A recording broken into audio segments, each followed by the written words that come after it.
It always begins the same way, a flicker of movement just at the edge of your sight. You turn your head, expecting to see a family member or a pet, but there is only empty air. This is the shadow person, a shape darker than the surrounding darkness. A silhouette that lacks features, but possesses a terrifying, undeniable presence that vanishes the moment you try to look directly at it. For many, the encounter happens in the liminal space between wakefulness and sleep.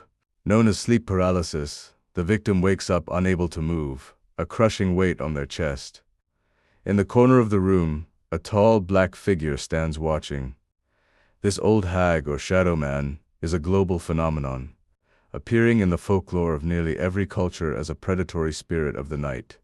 Among the various types of shadow entities, one is disturbingly consistent: the Hat Man. He is described as a tall silhouette wearing a wide-brimmed hat, often a fedora or a top hat. Unlike the fleeting shadows that dart away, the Hat Man is known for standing perfectly still, watching his victims with a cold, detached observation that feels more like a scientific study than a haunting. While most shadow people are featureless voids, some possess burning red eyes. These entities are reported as being more aggressive and malevolent.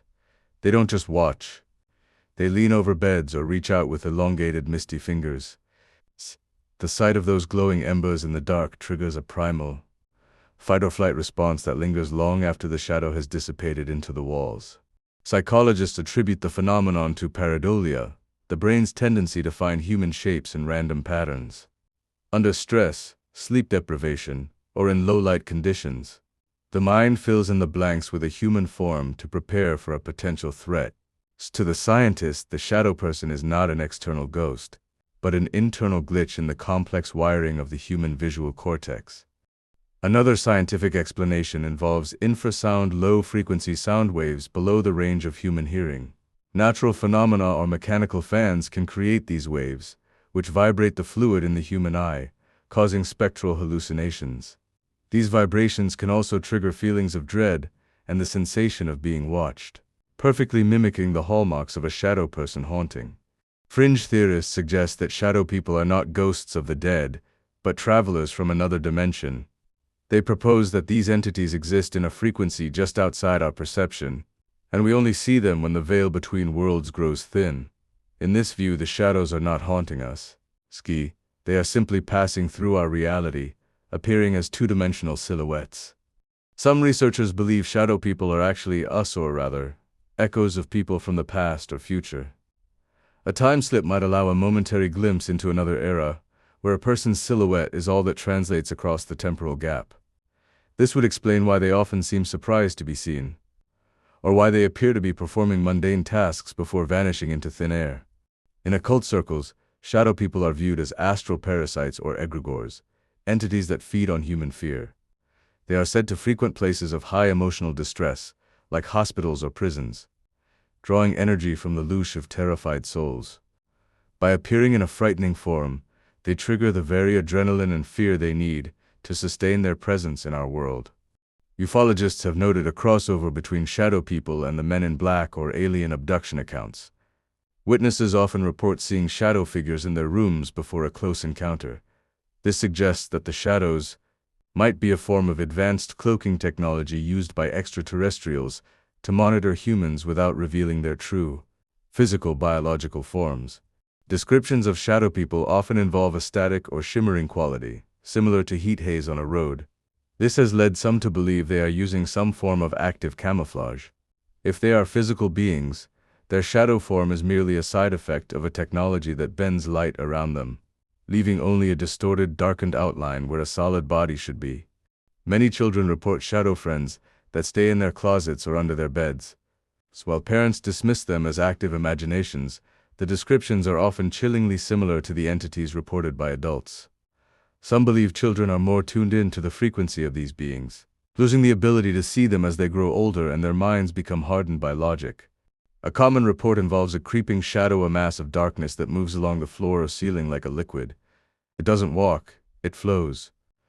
This version of the phenomenon is often associated with black mold or environmental toxins that cause neurological distress.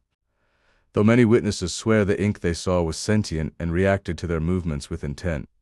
Witnesses often report that electronic devices malfunction when a shadow person is present. Lights flicker, batteries drain instantly, and white noise increases on radios. This suggests that the entities are composed of or manipulate electromagnetic energy. They are glitches in the electrical field of the home, pulling power from the environment to manifest their dark forms. Not all shadow people are seen as evil. In some traditions, they are shadow guardians who appear before a great tragedy or death in the family. They act as silent omens, standing at the foot of a bed to prepare the living for a coming loss. Their presence is cold and unsettling, but their intent is viewed as a grim form of service rather than a malicious act of terror. Similar to the Hat Man, the hooded monk is a frequent visitor. Clad in what looks like a dark robe with a deep hood, this entity is often seen in old buildings or near religious sites. It carries an aura of ancient, heavy sorrow. Unlike the dotting shadows, the hooded figure tends to move slowly, as if burdened by a weight that has lasted for centuries in the dark. Some people only see shadow entities in mirrors or reflective surfaces. You look in the glass to brush your hair and see a dark shape standing behind you, but when you turn around, the room is empty. This suggests the veil is easier to pierce through a reflection, or that the entities use the reverse space of the mirror as a doorway into our three-dimensional world. The stone tape theory suggests that shadow people are just recordings of past events. A person who lived in a house centuries ago might have left a psychic imprint on the walls during a moment of intense emotion. We don't see the person, just the shadow of the energy they left behind, replaying like a loop of film whenever the atmospheric conditions are just right. As more people share their stories online, some wonder if we are creating shadow people through collective belief. In Tibetan mysticism, a tulpa is a thought form brought to life by intense concentration. By fearing and talking about the Hat Man, we may be feeding a collective thought form that allows it to manifest more frequently in the dark corners of our shared reality. The shadow person phenomenon remains one of the most persistent mysteries of the paranormal. Whether they are ghosts, aliens, or tricks of the light, they remind us that the world is not always as solid as it seems. In the dead of night, when the house is quiet and the lights are low, we all still cast a glance toward the corner, wondering if the darkness is truly empty.